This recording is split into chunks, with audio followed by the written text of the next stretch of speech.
guys. Today we are going to be talking about cave painting. So, some of the earliest forms of artwork.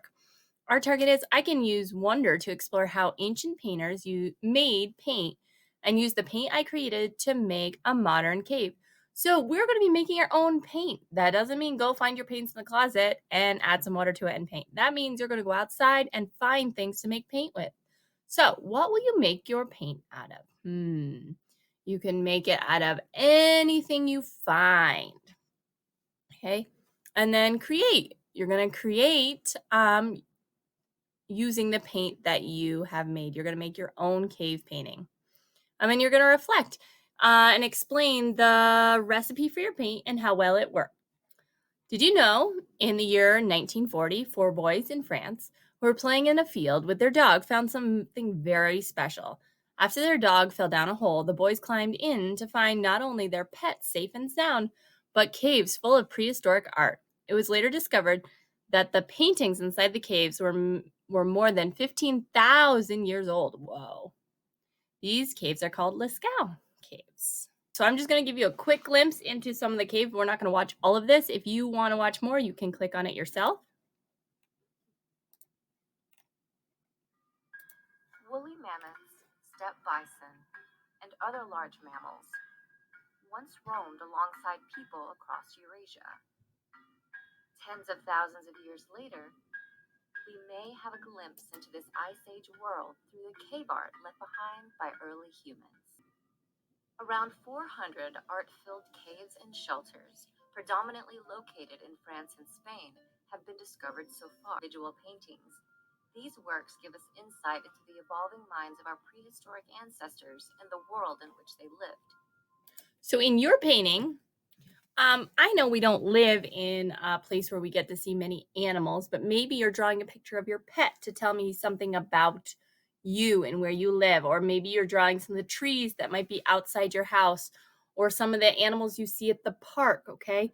So think about sharing something about yourself using the paint that you create. So for this assignment, you will create an original cave painting. Like the ancient painters, you'll have to make your own paint. You may use modern paintbrushes to apply your homemade paint, but if you would like to make your own tools as well, go for it.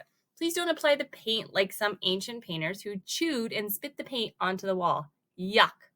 Nobody wants to touch that, guys, especially not with COVID. Okay, so include a paint recipe for each of the colors you use. Instead of a wall, you're going to use a piece of paper. Any paper would work just fine. Printer paper or a piece of recycled paper. You could even use a grocery bag. No commercial paints or dyes. No markers, crayons, paints, pencils, or chalk. Here are some suggestions. You could use it from charcoal, like the briquettes that you use for a barbecue. If you smash a piece, it could be used as a drawing tool.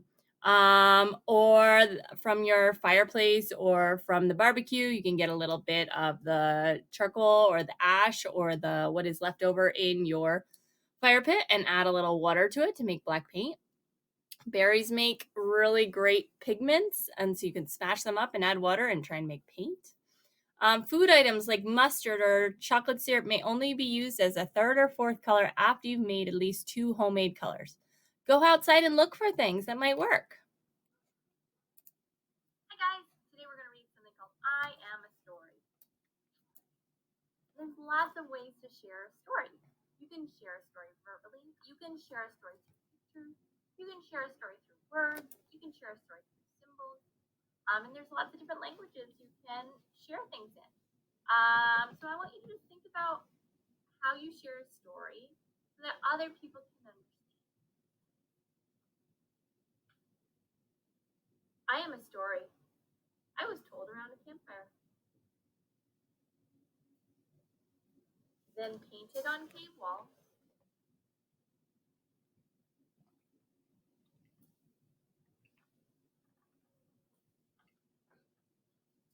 I was carved into clay tablets and told in pictures.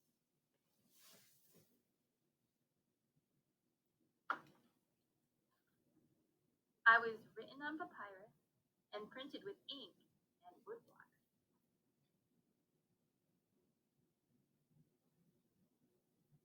art is really important in passing stories on through generations. Then woven into tapestries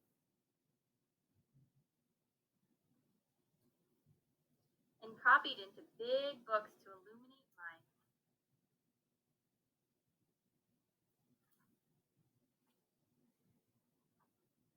I was printed and bound,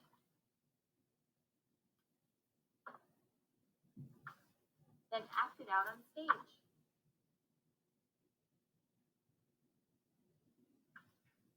I was read in vast private libraries.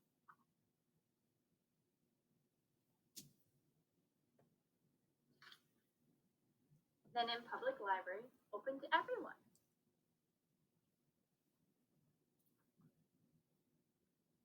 And places you never imagined. All different places. You have a little library near you? I made people frightened, excited, sad, and happy. Stories can make you feel all those things. I was censored, banned, and burnt, but I did not die. Sometimes people don't want you to hear certain things or hear certain stories or certain words, and they think it's their responsibility to make sure you don't. I've inspired millions.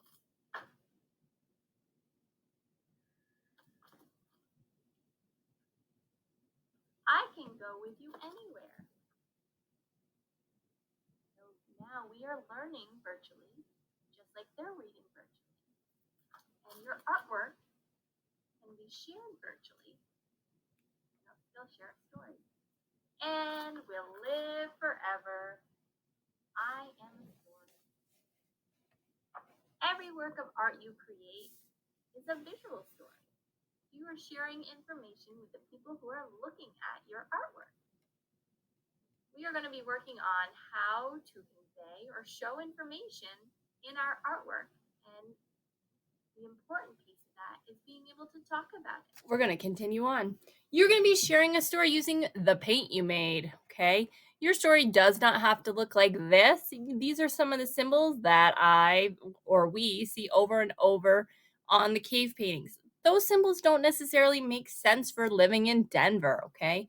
Maybe you have a person, instead of holding a bow and arrow, it's holding a baseball bat or holding a baseball. But remember, you're only going to be able to use the paint that you create. Tell me a story. Don't forget to share your recipe on how you created your paint. This is sort of a red. I have red cabbage that I cut up and added some vinegar to and let sit. I also use some coffee beans to grind up and make some coffee colored paint. I'm also going to take these flowers and crush them up and add water to them to see if that works. I would take a rock, smush this flower right up, so that you can get that pigment from that flower by just crushing your flower right onto your page. So things like flowers or berries or things like that, if you just put them right onto your page and then add a little bit of a wet brush, you're going to be able to paint with it. Less water is better. It's going to be my purple flower right here. This is not going to be your most precise painting you've ever did. Okay, so then maybe I want to add a little bit of red to the center of the second color. And then I can take my coffee colored water, little leaves here. So I have this flower. There's lots of extra grass and also weeds. Then the other thing that is in my garden are these silly rabbits. I'm going to go ahead and try and draw my rabbit the best I can using coffee as my paint. There's my ears. It might be hard to get more than one object drawn on a paper, and if you need 2 papers to do this, that's okay. Now, if you don't take a picture right away, guess what might happen, guys? As it dries, your paint is going to get lighter. So my suggestion is to take a picture while it is wet, okay? And simplify your animal. Just like in the cave paintings, there wasn't a lot of detail on those buffalo and bison. The more detail you try to add, the trickier it's actually going to be. I look forward to seeing what you create for your visual story this week. On the next page, this is where you're going to add your artwork. So it says, take a photo of your cave painting. So I take my picture, I hold it up, I find that camera button, I take my photo. I hold it up really close so Miss Katie can see. I click that button. Hurrah, I'm gonna slide it down a little bit. Then I'm gonna go ahead and use that microphone to tell Miss Katie about the story. So I click right there, and then it's gonna start recording. So my story is about how I grow a lot of flowers and vegetables, and the rabbits come and they eat all the flowers and vegetables. It was kind of tricky to use this kind of paint because it wasn't easy to get the colors that I wanted. Do I like it? I really like my flower. I don't love my bunny rabbit. This last page is a little bit different, okay? You can just click right on each of these squares to tell me something. So on this square, I'm gonna say, okay, I use cabbage. On the next one, vinegar.